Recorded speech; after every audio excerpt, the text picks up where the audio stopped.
Welcome to a healthier, happier you, the people working to make it happen. I'm Evan J. Cholfin from Luxhammer, where we help the brands to help you live healthier. Today I'm joined by Molly Peters, Executive Director of U.S. Sales at IS Clinical, who's revolutionizing the professional skincare industry through science-backed innovation and strategic distribution. Molly, thanks for being here.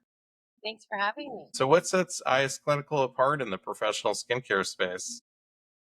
I always say two things, our people and our products. I know there's a lot of good brands out there. There's a lot of good products, a lot of interesting advancements in skincare. However, I think as a collective line is clinical because it utilizes botanically based ingredients, but they're pharmaceutical grade. They're able to improve the health of the skin. And in a lot of cosmeceuticals or physician based lines, there's a lot of harshness to a lot of the ingredient to kind of tear up the skin to rebuild it, or there's, a lot of adverse reactions. But with this clinical, because it's that botanically based, it's just improving the health of the skin on the cellular level. And so it's nothing but positive. The other thing is that there's so many passionate people behind this clinical brand. People like myself, I've been here for over 16 years, Dr. Charlene DeHaven, who's our clinical director. Just the amount of care and passion and enthusiasm around the brand and for the industry as well makes a big difference. We're a company with a heart, and therefore we attract those types of people as well, people that really care a lot about the health and wellness industry. Great. So, what's your approach to supporting practitioners who carry your products? Education. We really do lead by education because when you are selling to the professional skincare segment, these are service providers that are very focused on their craft and they're very focused on advancements. And that's one of the things I love about this industry is there's a thirst for knowledge. And so we really work to support our customers by providing the best education in the industry, not only on our products, but on skin health as in general and cellular aging. And so I think that when you're learning something, you're engaged oftentimes as a professional because you really love the industry, you love what you do. It's a very passion filled industry, which is what I was very motivating to me. And so by providing that great service and education is really helps set you apart. And how are you developing your sales team to maintain your high touch service model? Just every single day, trying to make sure that they feel connected to something. When you're running an outside sales team, it's a very lonely job being in outside sales because it's you in your car going from one appointment to the next, and it can be a little bit lonely. So I try and develop ways that people feel connected and they're part of a team, even though they're out managing a territory by themselves. So simple things on Microsoft Teams, that's a platform that we utilize at our company. And we have like a thread that every single day there's anywhere from 20 to 30 posts on it, whether somebody's asking a question or they're giving some feedback on a success story. Just something simple like that is really positive. The other thing is that making sure that people feel that they can pick up the phone and call you if you need anything. That's really important, that you feel supported by their management and leadership team. So whether they're having a difficult situation or day, just knowing that they've got that support amongst each other and then also with leadership is really important. Just making sure that people feel heard and people feel like they can lean on you is so important. Service leadership is what it is for me. My goal as a leader is to always act of service and have a heart of service. And I never make a decision that's based for me in the short term. I play the long game. Like, what's the best decision for the long game? How can you make decisions that's going to elevate the entire organization? So I try and keep that mindset. That's great to hear. So, what's working particularly well in your practitioner partnerships? I think that having a really strong, both professional presence in the back bar and then also that tie into retail really helps because then the esthetician is utilizing the products in the treatment room and then they're more motivated to then sell it as well in the retail. I think that that helps. Yeah, definitely. How has your distribution strategy evolved since you started? It was very narrow when I got into leadership. In fact, there was a lot of challenges with e-commerce. I've always embraced e-commerce, even though we're a professional skincare brand, but in a very careful way. And my that wasn't always very well accepted, you have to be on e-commerce. You just have to. You have to be able to be accessible to your client base. When I first took over the US sales, we were selling through our professional partners, plastic surgeons, dermatologists, medical spas, and very little business on e-commerce. And so I really focus on expanding that in a very careful way. We really are only on a handful of websites. So making sure that our brand is not discounted. It's represented, correctly. It show a lot of discretion on who we do partner with on e-commerce. That being said, in 2016, we started selling direct on Amazon, which at the time was not a favorable decision. What was happening is there was so much diverted product on Amazon. And so it was being sold at a discount. And because of that, our professional partners were having to compete against discounted products online. And you can't stop diversion. If your brand is at a certain point, it's going to be there. There's going to be diversion. And so the best thing you can do is try and protect against it as best you can. And so if you can't beat them, join them. And that's why we brokered a deal with Amazon to sell direct so that they would kick off all of that third party distribution that was being sold at a discount. And so by doing that, we were able to control MSRP here in the United States. And and we also provided that the product that you purchase on Amazon is authentically from us, not from some random source. And so doing partnerships with Amazon and then also looking at retail opportunities like Blue Mercury. I opened Blue Mercury in teen. That really helped to give exposure to our brand to more of our current clientele. So I'm always looking at ways to diversify the business, but make sure that you protect the professional partners first and foremost with those decisions. So it's a balance of trying to grow your business, but also protect the professionals that built you. Absolutely. What type of practitioner or partner do you serve best? We try to give exceptional service to all. We go after that medical minded skincare professional that's doing lots of lasers, medical grade facials, chemical peels, injectables. So making sure that we're aligned with that medical professional is definitely our number one criteria. Making sure that we're partnering with the right people. We don't want to be involved in a lot of discounting or a lot of cheap services or things like that.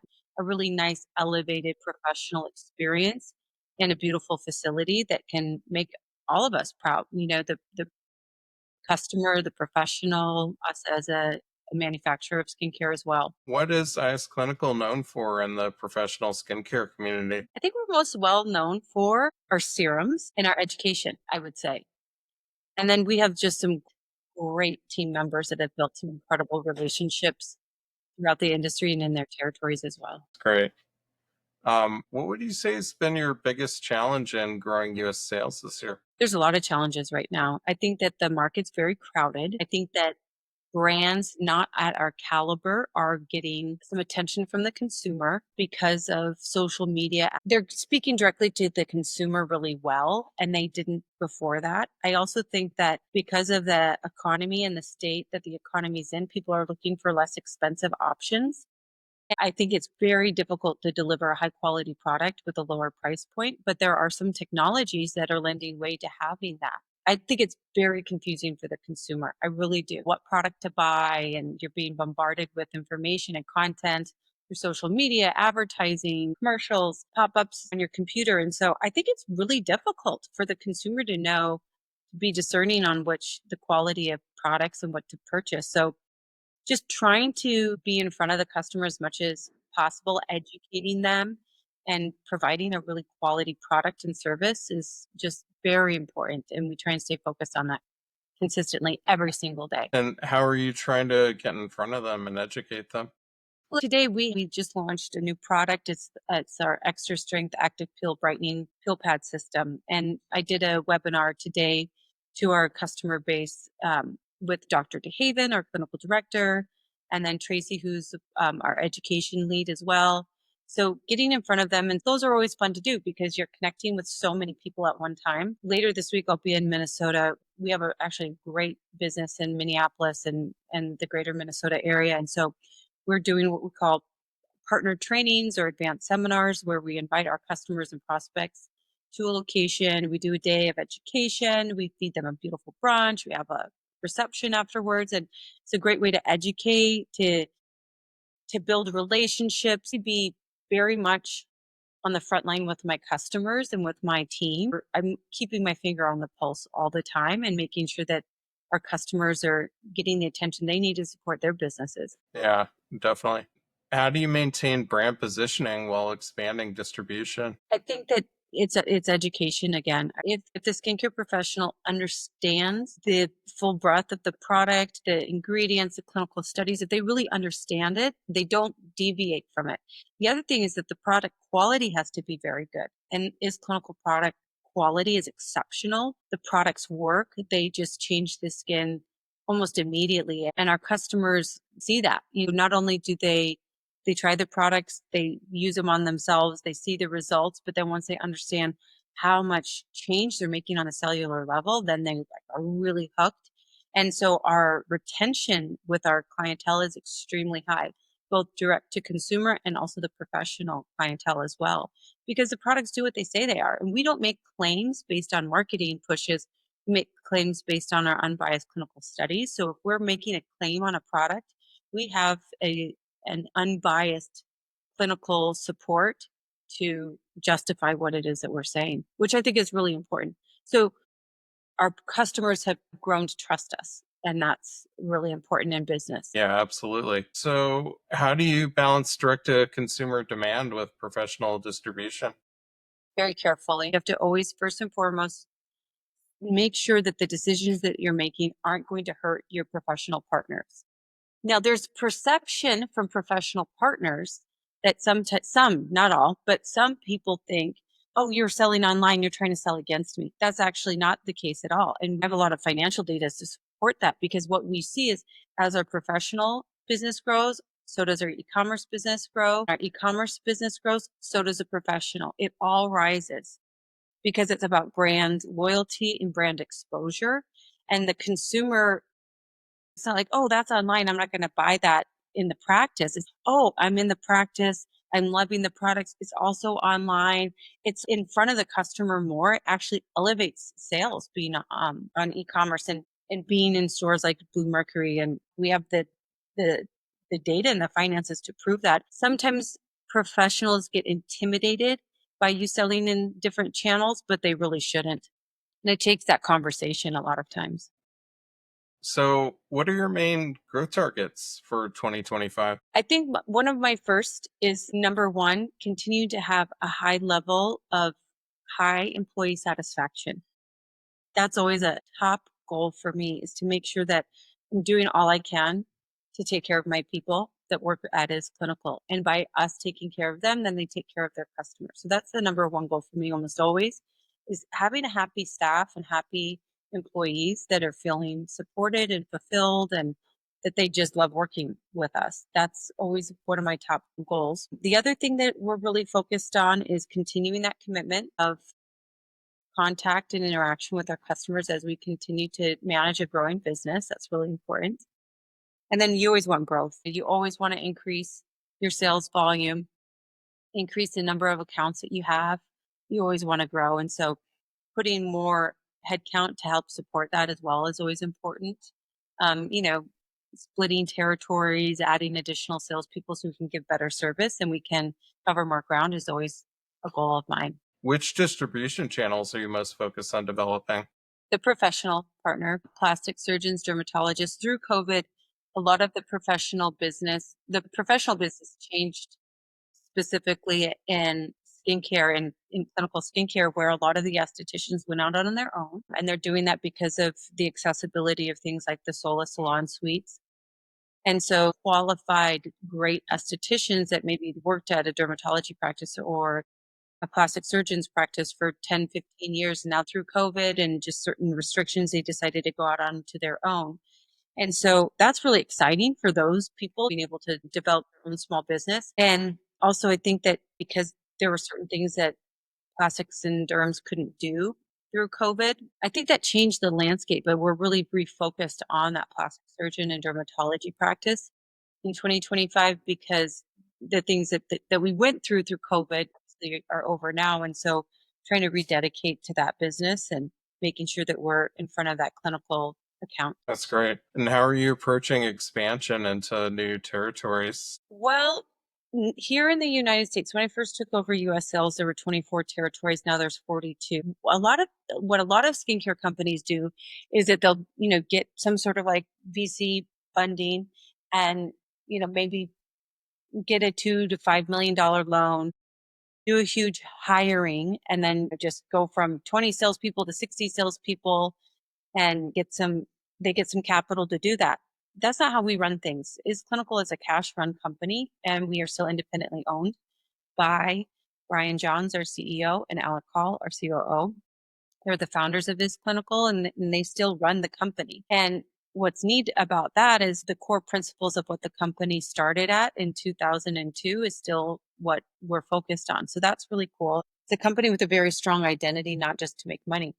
But because of that, the disadvantage is that, I have to wait till I have money to be able to hire and expand. And so right now, like for instance, the New York market is something that's very much on my mind to expand that as well, because we're a California based company. Our West Coast business naturally was stronger than the East Coast business. And we've really focused a lot on our East Coast expansion, being a West Coast company. And so I'm focused on New York, the Southeast.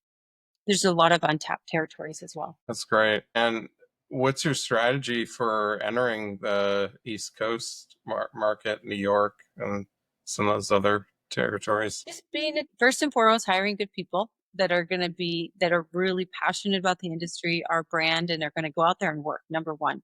But we also do inside sales campaigns where we do targeted outreach to prospects through different mailers and social media outreach, and then hiring a local person to help follow up on that. And so, as much as technology has changed so much in the professional skincare segment, it still is about building those relationships and building that brand awareness one customer at a time. Yeah. And how are you currently acquiring new practitioners? We do lots of cold calling. We do lots of drop ins and prospecting, and just going in and doing a strategic focus. Okay, I'm going to focus on these 5 clinical studies. I'm going to focus on this geography, and just going in very frequently to those prospects that you're interested in opening and trying to build a relationship and rapport with them so that they give you enough time to give you a meeting so you can tell them more about the products and the clinical studies. Just trying to make those the old school sales. But it works and it's still relevant and people really like it.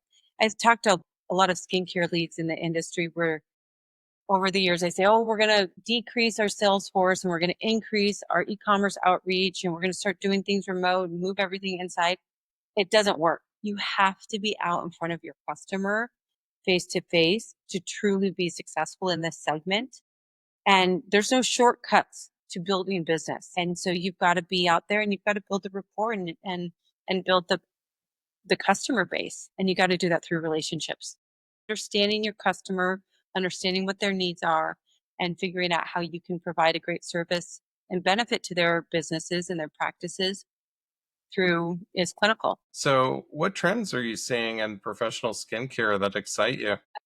I think one of the biggest trends is that the consumer wants to be more educated than ever before. So they want to understand the value of the products. They want to understand the aging process. They want to understand why they should use one product versus another.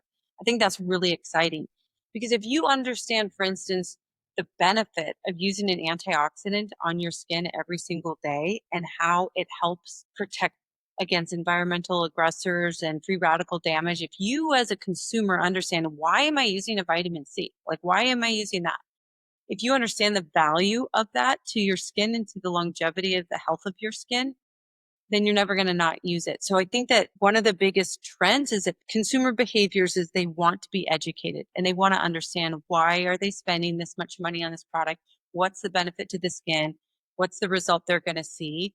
And once they understand those things, they're really motivated to continue on a really healthy skincare regime that's going to preserve the beauty of their skin and increase their health of the skin.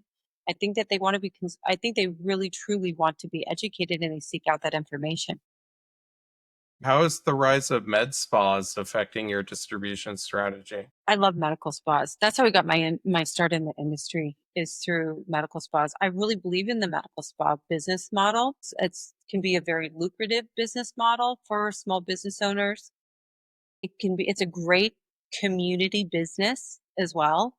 And I think the more we have, the more exposure it is. Everybody has skin. It's the largest organ, for us. And when people feel confident about the way that they look, they can really achieve a lot more in their life overall. And they're more outgoing.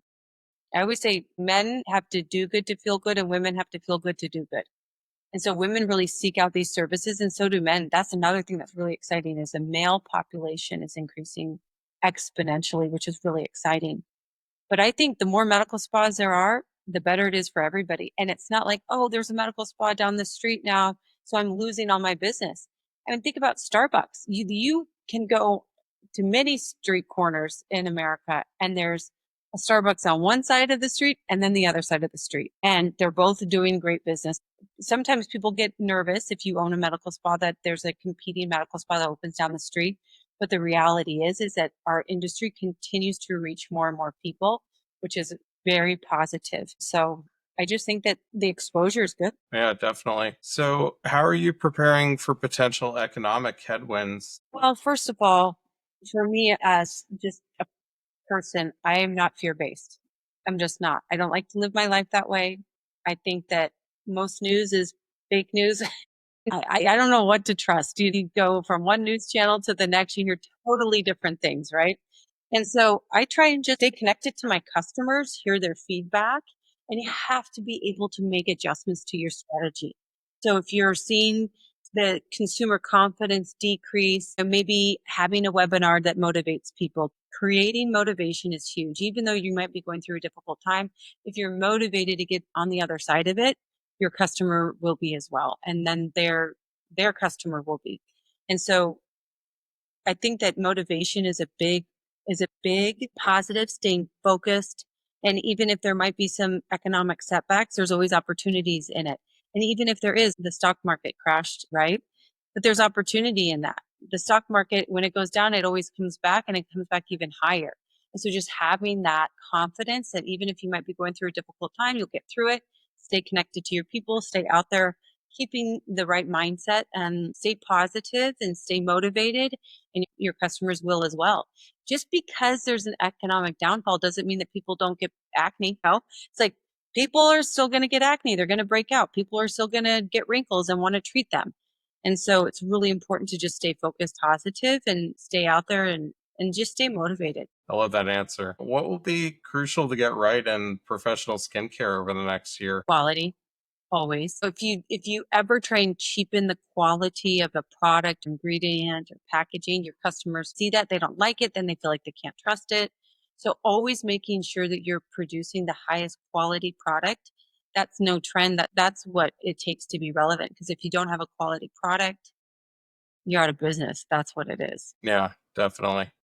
So, if we had this conversation again in 12 months, which I hope we do, what would make you feel it's been a successful year? High employee satisfaction, low employee turnover, high account loyalty, low account churn, increasing our customer base through new customer acquisitions, both the professional and also the consumer. Considering the economic climate and all of the reports that I've been reading, having a single digit growth number, I think is realistic in this year. Well, thank you so much. That's it for today's episode of A Healthier, Happier You, the people working to make it happen. Huge thank you to Molly Peters for sharing her insights and help people live healthier, happier lives. If you enjoyed this conversation, make sure to subscribe, leave a review, and share it with someone who could benefit. If your brand or business making an impact in health, wellness, or personal care, we'd love to help you grow. Connect with me at luxhammer.com. Thanks for listening. Until next time, stay healthy, stay happy, and keep making a difference.